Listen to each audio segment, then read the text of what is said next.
Hello everyone, a warm welcome to all of you on my YouTube channel.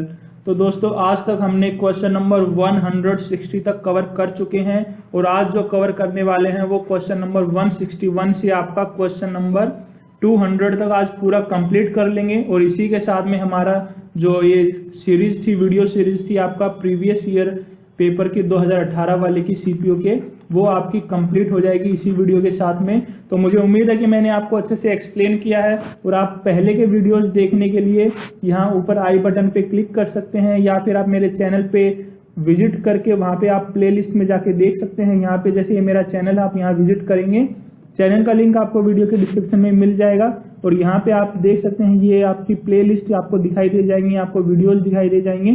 तो आपको जो भी आपके काम का वीडियो हो आप उसको देख सकते हैं और इन्फॉर्मेशन कलेक्ट कर सकते हैं। तो चलिए आज का वीडियो शुरू करते हैं। क्वेश्चन नंबर 1 आपका है, इसमें आपको डायरेक्ट फॉर्म में चेंज करना है, यानी आपका ये नरेशन का क्वेश्चन है। इसमें आपको करना है कि my neighbour inquired how my father was.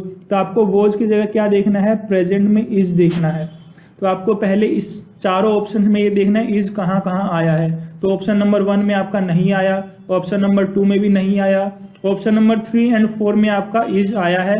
उसके बाद आपको देखना है माई चेंज किस में हो जाएगा, योर में।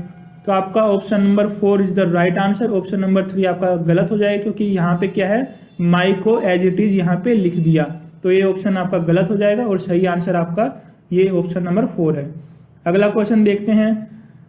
देखिए, हमें जो सीपीओ एग्जाम देना होता है मेंस में, उसमें हमें ये नहीं, अगर हमें पूरी डिटेल में भी नहीं पता होता तो भी हम आराम से 180 के अराउंड स्कोर कर सकते हैं इजीली। और अगर आप ज्यादा ही आपको रूल्स वगैरह भी आप अच्छे से कर लेते हैं तो आप इजीली 190 स्कोर कर सकते हैं विदाउट एनी ट्रबल। तो चलिए अब आगे के क्वेश्चन देखते हैं। इसमें आपको सेंटेंस इंप्रूवमेंट का क्वेश्चन है, you have to wear this uniform whether you likes it और नॉट। तो आपको यहाँ दिखाई दे जाएगा यू के साथ में एस या ई एस का यूज नहीं किया जाता। चाहे आपको कुछ इसमें पहले का ये ग्रामेटिकल सेंस बनाने की कोई जरूरत नहीं, आपको पता है यू के साथ में लाइक्स तो बिल्कुल नहीं आएगा। तो एस या ई एस का यूज नहीं होता प्लूरल सब्जेक्ट के साथ में, तो आपका ये गलत है। तो इसमें क्या हो जाएगा आपका, वेदर यू लाइक इट और नॉट। तो ये पूरा सेंटेंस प्रेजेंट टेंस में है तो आपका सेम रहेगा, टेंस इसमें चेंज नहीं होगा। नेक्स्ट क्वेश्चन देखते हैं आपका। इसमें आपको जो इडियम है इसका मीनिंग बताना है, my neighbour's son is very mischievous and always getting in everyone's hair. ऐसे क्वेश्चन में जिसको आपको सेंटेंस में इडियम का यूज कर रखा हो, उसमें आपकी हेल्प के लिए ही ये यूज किया जाता है। अगर डायरेक्टली आपसे ये पूछा जाए गेटिंग इन एवरीवन्स हेयर, तो आपको अगर नहीं पता हो इसका मतलब तो आपको थोड़ी मुश्किल हो सकती है। लेकिन क्योंकि ये सेंटेंस आपको दिया हुआ है आपकी मदद करने के लिए, तो आप इससे एक आइडिया लगा लेंगे कि अगर उसका सन है, उसका जो बेटा है वो मिस्चीवियस यानी शरारती है, तो वो क्या करेगा, लोगों को परेशान करेगा। तो getting in everyone's hair means annoying them. Next question आपका है, फिर से आपको अंडरलाइन इडियम की मीनिंग बतानी है। This problem is a hard nut to crack, it will take longer than they imagine. अब आपको ये हेल्प करने के लिए आपको बताया गया कि जो एक्सपेक्टेड टाइम है उससे भी ज्यादा ये टाइम लेती है जो प्रॉब्लम है, तो क्या होगी, वो मुश्किल प्रॉब्लम होगी। तो ये hard nut to crack means is difficult to solve. Next question आपका 165 है, जिसमें आपको इनडायरेक्ट में चेंज करना है।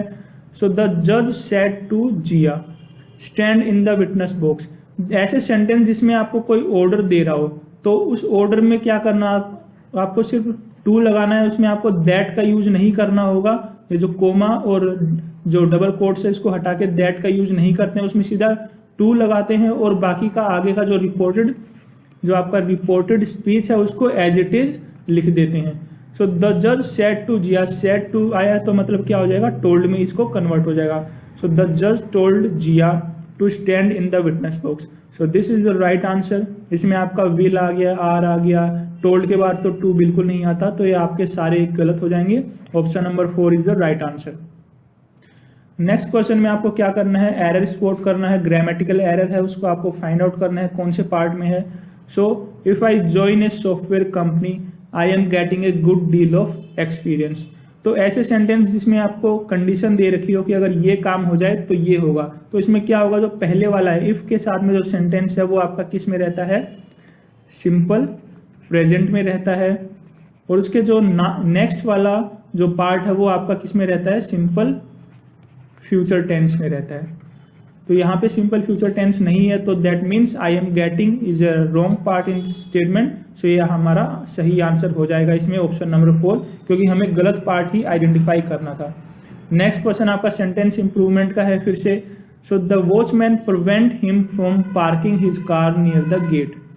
सो अगर इसमें कुछ कंफ्यूजन यहाँ आ सकती है कि प्रिवेंट हिम फ्रॉम, ये सही हो सकता है, इसमें आपको सिर्फ अगर ये सही यहाँ पे इसमें कंफ्यूजन होगी कि प्रिवेंट्स हिम के साथ अगर यहाँ पे फ्रॉम होता तो इसमें हम मान सकते हैं कि सेंस वाइज सही बन रहा है, बट ये क्या है, सेंस इसका ये है कि पास्ट टेंस में ये है सेंटेंस आपका, तो आपका प्रिवेंट की जगह क्या होगा, प्रिवेंटेड होगा, वर्ब की सेकंड फॉर्म होगी। सो आपका option number 2 is the right answer, prevented him from parking. Next question then again आपका इनडायरेक्ट में चेंज करना है। Akshay said I am making biryani today. अब आपको कुछ नहीं पढ़ना, आपको टुडे दे रखा है, दैट मीन्स आपको टुडे को चेंज करना होगा, सॉरी टुडे दैट मीन्स आपको दैट डे में चेंज करना होगा इसको, और आई को चेंज करना होगा आपका, क्योंकि अक्षय इज ए बॉय, आई को चेंज करना होगा ही में। तो आप अब देखना शुरू कीजिए, यहाँ पे टुडे का एज इट इज ये गलत हो गया, दैट डे नेक्स्ट डे, ये भी नेक्स्ट डे भी नहीं होगा, टुडे यहाँ पे। तो आपका ये एक ही ऑप्शन बचता है जो कि आपका ऑप्शन नंबर 2 है। सिर्फ आपको ये देखना था टुडे को आपको चेंज करना है दैट डे में। सो इतना सिंपल होता है आपके क्वेश्चन करना। नेक्स्ट क्वेश्चन आपका है, इसमें आपको फिल इन द ब्लैंक्स करना है सुटेबल जो इन चारों में से। So generally people use dash oils for their cooking. अब इसमें आपको कुछ नहीं पता तो भी आप लगा देंगे रिफाइंड ऑयल, क्योंकि हम रिफाइंड ऑयल ही खरीद के लाते हैं खाना बनाने के लिए। नेक्स्ट क्वेश्चन आपका है ग्रामेटिकल एरर है, आपको एरर स्पॉट करना है। No matter he tries hard he can not play the guitar. So ये काफी कॉमन सेंटेंस होता है जो हम इंग्लिश सीखते हैं तब जनरली यूज करते हैं कि no matter how hard I try I can not do this, या ही और she can not do this. So no matter he tries hard के बीच में आना था आपका हाउ हार्ड ही ट्राइज, चाहे वो कितनी भी कोशिश करे। तो आपका गलत पार्ट कौन सा है इसमें, ही ट्राइज हार्ड, क्योंकि इसमें एक मिसिंग है जो कि आपका है हाउ, जो ये सेंटेंस ये वर्ड है आपका ये मिसिंग है इसमें। तो सही आंसर आपका ऑप्शन नंबर 3 है। नेक्स्ट क्वेश्चन आपका है इनडायरेक्ट में चेंज करना है आपको। Kishore said I am living now.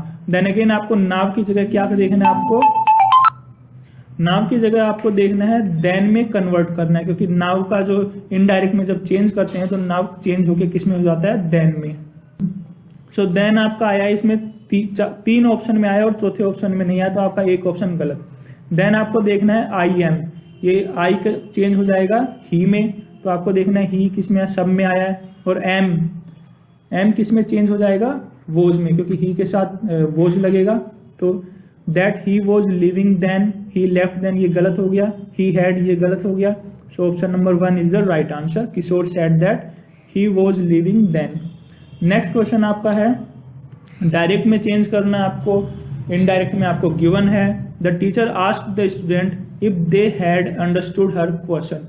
अब देखना आपको हैड आया है, यानी इनडायरेक्ट में हैड आया है, तो आपका डायरेक्ट में क्या होना चाहिए, हैव होना चाहिए। इफ दे स्टूडेंट्स के बारे में यूज किया गया है दे, तो क्या बोलेंगे, अगर टीचर किसी से बोलेगा कि तुमने अपना काम किया है या नहीं किया है, या फिर तुमने क्वेश्चन समझ लिया है या नहीं समझा है, तो क्या होगा, योर से वो प्रोनाउंस करेगी, यानी इससे डिनोट करेगी स्टूडेंट्स को योर से। सो आपका क्या हो जाएगा, चेक कर लेते हैं, 1-2 वर्ड आप पता लग जाएगा आपको ये चेंज करना, उसके बाद ऑप्शंस को एलिमिनेट करना शुरू कर दीजिए। द टीचर आस्किंग, ये तो यहीं पे गलत हो गया, क्योंकि यहाँ पे ऐसा कोई फॉर्म नहीं होता डायरेक्ट में, तो ऑप्शन नंबर 1 गलत। Option number 2 the teacher asked, ये भी नहीं होगा क्योंकि आस्क्ड आया है यहाँ पे, तो आस्क्ड नहीं हो सकता, ऑप्शन नंबर 2 आपका गलत। सो ऑप्शन नंबर 3 एंड 4 में से अब आपको डिसाइड करना है। अब यहाँ पे हर आया है और यहाँ पे भी हर एज इट इज लिख दिया, जो कि आपका गलत है, क्योंकि हर चेंज किस में होगा, माई में। क्योंकि भाई यही टीचर तो यही पूछेगा ना कि क्या तुम मेरा क्वेश्चन समझ चुके हो, तो मेरे के लिए क्या आएगा, हम माई का यूज करेंगे, तो option number 3 is the right answer. Choose the option that is the passive form of the sentence. दोस्तों अगर आपको वीडियो अच्छे लग रहा हो, आपको अच्छे से समझ आ रहा हो, अप्रोच आ रहा हो, आपका कॉन्फिडेंस बिल्ड हो रहा हो, तो आप वीडियो को ज्यादा से ज्यादा लोगों तक पहुंचा दें ताकि उन्हें भी पता लग जाए कि क्वेश्चन कैसे सोल्व किए जाते हैं पेपर करते time. So choose the option that is the passive form of the sentence. आपको पैसिव में चेंज करना है। देन एक बात मैंने बहुत बार बोल रखी है कि आपको सिर्फ सिंपल पास्ट अगर आप कर लेते हैं ये वाला कि सिंपल पास्ट में अगर एक्टिव में दे रखा है तो उसको पैसिव में कैसे चेंज करना है, तो आप ऑलमोस्ट 80% क्वेश्चन आपके इसी पे पूछे जाते हैं। सो आपका सिंपल पास्ट में दे रखा है, दैट मीन्स आपको इन पैसिव में क्या देखना है, पैसिव फॉर्म में सिंपल पास्ट में दे रखा होता है तो पैसिव में हमें वॉज वर प्लस वर्ब की थर्ड फॉर्म चेक करनी होती है। सो यहाँ पे वॉज फर्स्ट ऑप्शन में आया, सेकंड में नहीं आया तो गलत हो गया, थर्ड में भी नहीं आया और फोर्थ में भी नहीं आया। सो option number 1 is the right answer. Next आपका फिर से आपको एक्टिव में चेंज करना है, इस बार आपको पैसिव में दे रखा है। अब यहाँ पे वोज आया है, पैसिव में वोज आया, दैट मीन्स आपका एक्टिव में क्या आएगा, सिंपल पास्ट का यूज होगा। सिंपल पास्ट मीन्स आपकी वर्ब की second form. So who broke this window, who had नहीं आता सिंपल पास्ट में, सिंपल पास्ट में वोज भी नहीं आता, इज भी नहीं आता, तो आपका ऑप्शन नंबर 1 सही हो गया। आपको आगे कुछ भी चेक नहीं करना था इस पूरे सेंटेंस में। नेक्स्ट क्वेश्चन आपका वन वर्ड सब्सटीट्यूशन है। So a person who does not believe in God is known by atheist. Atheist वो इंसान होता है जो गॉड में बिलीव नहीं करता। नेक्स्ट क्वेश्चन फिर से पैसिव में चेंज करना है। The security guard open the gate using his past. फिर से सिंपल पास्ट में गिवन है तो पैसिव में क्या देखना है आपको, वॉज वर प्लस वर्ब की थर्ड फॉर्म। ऑप्शन नंबर 1 में वॉज नहीं आया, गलत हो गया। ऑप्शन नंबर 2 में वॉज के साथ वर्ब की थर्ड फॉर्म नहीं आई, गलत हो गया। देन थर्ड में आपका वॉज की जगह इज आए, ये भी गलत। आपका option number 4 is the right answer. Next question आपका देखना है, आपको डायरेक्ट फॉर्म में इसमें चेंज करना है। He asked me to wait there until I got my turn. यहाँ पे दैट नहीं आया, टू आया, दैट मीन्स आपका इसमें ऑर्डर दिया हुआ है। सो वेट देयर, देयर किसमें चेंज हो जाएगा, हेयर में। आपको देखना है हेयर कौन कौन से में आया है। 1 में आया आपका, सेकंड में हेयर नहीं आया। यू आर वेट हेयर गलत है, ग्रामेटिकली गलत है। Wait here until you get your turn या वेट देयर, देयर नहीं आएगा। सो आपका he said to me wait here until you get your turn. और थर्ड ऑप्शन है आपका ही टोल्ड टू मी, तो टोल्ड के साथ में टू नहीं आता, तो ऑप्शन नंबर 3 भी आपका गलत हो गया। So option number 1 is the right answer. He said to me wait here until you get your turn. जब तक तुम्हारी बारी आती है तुम यहाँ पे इंतजार करो। नेक्स्ट क्वेश्चन आपका एरर स्पॉट करना है आपको। One should be careful to re read what they has written. तो दे के साथ में आपका चाहे आप मतलब समझो या ना समझो, लेकिन दे के साथ में क्या है आपका, हमेशा अगर प्लूरल सब्जेक्ट है तो हैव का यूज होगा। सो दे हैव आएगा यहाँ पे, दैट मीन्स आपका ये ऑप्शन नंबर 1 इज रॉन्ग, दे के साथ क्योंकि आना चाहिए यहाँ पे हैव। नेक्स्ट क्वेश्चन 179 में आपको स्पेलिंग सही आइडेंटिफाई करनी है, इन चारों में से किसकी कौन सी वाली स्पेलिंग सही है। तो फेवरेट आपका ये गलत है, 2 गलत है, 3 वाला आपका सही है, 4 वाला गलत है। So option number 3 is the right answer. Next आपको फिल इन द ब्लैंक्स करना है। So dash was present in the hall took part in the voting process. So hall में जितने लोग प्रेजेंट थे सबने वोटिंग प्रोसेस में पार्ट लिया। अब लोग हैं वो लिविंग बींग्स हैं।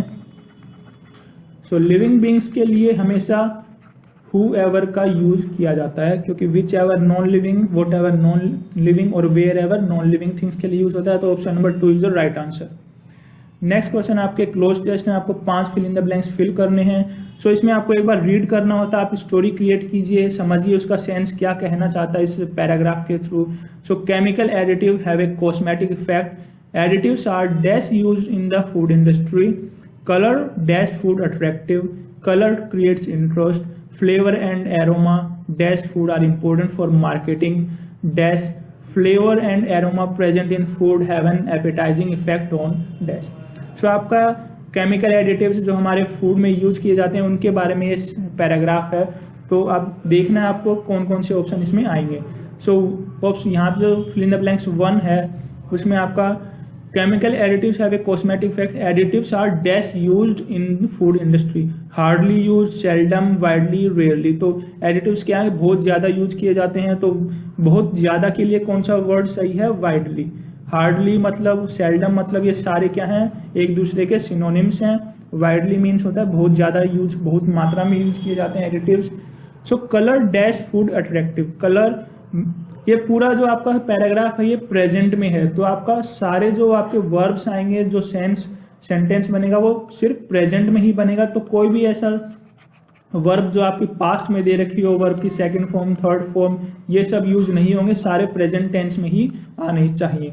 तो सेकंड ऑप्शन में आपका मेड आया, ये गलत हो गया. Are making, colour are making food attractive, ये गलत हो गया. आपका कलर एक सिंगुलर है तो मेक नहीं होगा, मेक्स होगा. So option number 4 is the right answer. Next question आपका है select the most appropriate option to fill in the blank number 3. So blank number 3 में क्या आना चाहिए, colour creates interest, flavour and aroma में आपका आना चाहिए in, from, with, over. So सही ऑप्शन आपका 1 है कि जो खाने में जो आपका फ्लेवर और एरोमा होता है वो फूड को क्या करता है, जो उसकी मार्केटिंग के लिए है, काफी जरूरी है. सो आपका यहाँ पे फुल स्टॉप, दैट मीन्स आपका सेंटेंस यहाँ खत्म हो जाएगा. तो फोर्थ वाले में अब आपका इट, दोज, दैम, दीज. तो फूड सिर्फ एक के बारे में बात कर रहे हैं तो इट आएगा, तो ये आपके तीनों गलत हो जाएंगे. So option number 1 is the right answer. अब ऑप्शन नंबर 5 में देखते हैं, fill in the blanks. 5 flavour and aroma present in food have an appetising effect on. आपके ओन में क्या आगे क्या आना चाहिए, कंसल्टेंट्स, कंज्यूमर, कस्टमर्स, क्लाइंट. अब खाने को कौन इस्तेमाल करता है, कंज्यूमर करता है, तो आपका option number 2 is the right answer. Next question आपका सेंटेंस इंप्रूवमेंट का है. It has been raining very hardly since morning. अब यहाँ पे वेरी और हार्डली का यहाँ पे यूज गलत है, आपको वेरी के बाद लगाना है, ये हार्डली नहीं आएगा, आपका सिर्फ हार्ड का यूज होगा. So option number 1 is the right answer. It has been raining very hard. Next question आपका fill in the blanks है. Movie makers generally dash historical facts to write their stories. Correct. So movie makers historical facts को correct नहीं करते हैं. Option number 1 गलत. Option number 2 account गलत हो गया. Explain आपका गलत. तो option number 4 adapt historical facts की अपनी मूवी में जो historical facts होते हैं उनको यूज करते हैं अपनी स्टोरी लिखने के लिए. नेक्स्ट क्वेश्चन आपका एक्टिव फॉर्म में आपको चेंज करना है. By whom was this poem written. Was this means आपको वर्ब की सेकंड फॉर्म देखनी है. सो और सिंपल पास्ट में होना चाहिए आपका सेंटेंस, तो इज सिंपल पास्ट में नहीं आता, गलत. Who write this poem simple past नहीं है. Who wrote this poem, who is आपका ऑप्शन नंबर 4 भी गलत. Option number 3 is the right answer. Next question आपका डायरेक्ट में चेंज करना है. Vikas said to Naveen that he had not met him since February the previous year. So यहाँ पे had note आया है, दैट मीन्स आपको इसको चेंज करना होगा हैव नोट में. तो पहले तो ये चेक कर लेते हैं. सो सब में आया है आपका हैव नोट. ओके, अब नेक्स्ट चीज चेंज करते हैं. ही आया है तो ही की जगह क्या होगा, आई, क्योंकि विकास कह रहा है नवीन को, तो अगर वो डायरेक्ट में चेंज करेंगे तो आई आएगा कि विकास ने नवीन से कहा कि मैं तुमसे फैब, जो लास्ट ईयर का फैब था उसके बाद से नहीं मिला हूं, तो ही की जगह आएगा आई. तो ऑप्शन नंबर 1 में आई नहीं यूज किया गया, ये गलत हो गया. ऑप्शन नंबर 2 और 3 एंड 4 में आई आया है. I have not met him. अब हिम की जगह क्या होगा, यू होगा. अब यू किसके लिए यूज किया गया है, नवीन के लिए. विकास ने नवीन से कहा तो डायरेक्ट में हिम को चेंज करेंगे यू में. So I have not met you. I have not के बाद मीट नहीं आता. I have not met him का एज इट इज कर दिया, तो आपका option number 2 is the right answer. Question number 90 में सेंटेंस इंप्रूवमेंट करना है. In the major cities cost of life is very high. तो कॉस्ट ऑफ लाइफ नहीं होता, कॉस्ट ऑफ लिविंग होता है. तो आपका option number 3 is the right answer. अब नेक्स्ट में आपको इनडायरेक्ट में चेंज करना है. Please bring me a cup of coffee, Shakila said to the waiter. अब वेटर से क्या कर देंगे, वेटर को इसमें सब में टोल्ड आया है. अब टोल्ड सैड के बाद में आपको इसमें क्या करना है, इनडायरेक्ट में चेंज करना है. तो सैड टू नहीं आएगा, सैड टू नहीं आएगा, तो आपका ऑप्शन नंबर 3 एंड 4 आपका वैसे ही गलत हो गया. टोल्ड के बाद टू नहीं आता है, तो आपका option number 1 is the right answer. कि Shakila told the waiter to bring her a cup of coffee. इतना ही सिंपल होता है आपके क्वेश्चन करना मेंस के एग्जाम में। नेक्स्ट आपको इडियम का मतलब बताना है। Build Castle's in the air का मतलब होता है कि अनरियलिस्टिक बातें करना, जो बातें सच्ची ना हो, अपने सपनों में ही कुछ भी बना लेना, कोई भी बात बना देना। सो हैव अनरियलिस्टिक आइडियाज, जो प्रैक्टिकली पॉसिबल नहीं हो पाते। अब आपका पैराजंबल का क्वेश्चन है ये, इसमें आपको अरेंज करना है S1 और S6 आपको गिवन है, आपको बीच के 4 सेंटेंस अरेंज करने हैं। So when Amit woke up in the morning and looked at his face in the mirror, he did not recognize the face looking back at him. उसके बाद आपका ये आएगा कि जब कोई अपना फेस देखेगा, अमित देखा मिरर में, उसके बाद उसका जो इमीडिएट रिएक्शन क्या होगा कि ये मैं नहीं हूँ, this is not me, he cried allowed, कि एकदम से वो बोला कि ये मैं नहीं हूँ। तो आपका डी से ये सेंटेंस स्टार्ट होगा, क्योंकि अगर सी से देखा जाए तो देन से कोई सेंटेंस नहीं स्टार्ट होगा यहाँ पे। तो आपका डी के बाद आप आएगा this is not me, he cried aloud, the face staring at him was cool and calm and cool. तो डी के बाद ए आएगा, then B first Amit moved his fingers, then C आपका। So option number 1 is the right answer. 194 फिर से आपको error spot करना है। Economics is one of the subject which I have found very difficult since school. So ये काफी common आपका combination होता है कि वन ऑफ द के बाद हमेशा प्लूरल टर्म का यूज करते हैं। सो प्लूरल सब्जेक्ट आना चाहिए, तो सब्जेक्ट की जगह क्या हो जाएगा, यहाँ पे सब्जेक्ट्स होना चाहिए। तो आपका एरर इसी पार्ट में है, one of the subject is wrong as according to the sentence. Given below are 4 jumbles, आपको पैराजंबल गिवन है, आपको अरेंज करना है। ही बिकेम रिच, अब ही किसके बारे में यूज किया हमें नहीं पता, तो ए से आपको ये सेंटेंस स्टार्ट नहीं होगा। आफ्टर देयर फादर्स या Ali Baba married a poor woman, Ali Baba and his elder brother Kasim were the sons of a merchant. तो आपकी स्टोरी की शुरुआत यहाँ से होती है और जो डी से स्टार्ट होती है। अब डी के बाद आपका आएगा Ali Baba and his elder brother Kasim were the sons of a merchant.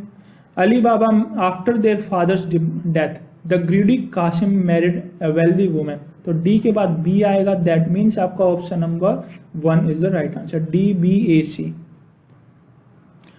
Choose the option that is the active form of the sentence. Has your message been dispatched? तो has your message been dispatched, तो message को कौन dispatch करेगा, वो खुद ही करेगा ना। तो have you dispatched your message, option number 4 is the right answer. अब इमेसिएटेड का एंटोनिम बताना है आपको, तो एंटोनिम होता है इसका फैट। तो option number 2 is the right answer. Then 198 आपको डायरेक्ट में चेंज करना है। He exclaim sadly that it was a pity that so many lives had been lost in the floods. तो हैड बीन की जगह क्या देखना है आपको, हैव बीन। सबसे पहले हैव बीन देखो कहाँ कहाँ आया है, सिर्फ आपका एक ऑप्शन में आया है, option number 2, that is the right answer. 199 आपका सेंटेंस इंप्रूवमेंट का है। Many people are becoming aware of the advantages of preventive health care nowadays. आपका इसमें कोई इंप्रूवमेंट नहीं होता, बिल्कुल करेक्ट सेंटेंस है, तो आपका no improvement is the right answer. Last question for this video series and this question paper of 2018 CPO mains, I am sorry. तो ये लास्ट क्वेश्चन है आपका, इसमें आपको एक्टिव फॉर्म में चेंज करना है। The politician speech was loudly cheered, जहां से हमने शुरुआत करी थी बार बार बोल के कि आपका सिंपल पास्ट में गिवन होता है तो पैसिव में आपका वो जाता है। तो सिंपल पास्ट में आपको देखना है क्योंकि आपको एक्टिव में चेंज करना है। दैट मीन्स आपको ये ऑप्शन नंबर 1 आपका ऑडियंस चीयर नहीं आएगा, वर्ब की सेकंड फॉर्म आनी है, तो ऑप्शन नंबर 1 गलत। Option number 2 the audience loudly cheered the politician speech is the right answer, क्योंकि बाकी सब सिंपल पास्ट नहीं है। तो दोस्तों इसी के साथ हमारा SSC CPO 2018 का प्रीवियस ईयर पेपर का डिस्कशन खत्म होता है। मैंने पूरी कोशिश करी कि आपको जो स्मार्टेस्ट अप्रोच है, जो बेस्ट पॉसिबल अप्रोच है एग्जाम सोल्व करने के विद इन टाइम लिमिट, तो वो अप्रोच आपको यहाँ पे एक्सप्लेन करी। अब इसके बाद हम अलग अलग टॉपिक वाइज क्वेश्चंस देखेंगे, अलग अलग टॉपिक वाइज कैसे क्वेश्चन आते हैं आपके वो देखेंगे, प्रैक्टिस करेंगे। तो मुझे उम्मीद है कि आप सपोर्ट करेंगे पूरा, आप ज़्यादा से ज़्यादा लोगों के साथ वीडियो को लाइक एंड शेयर करें। Thank you so much.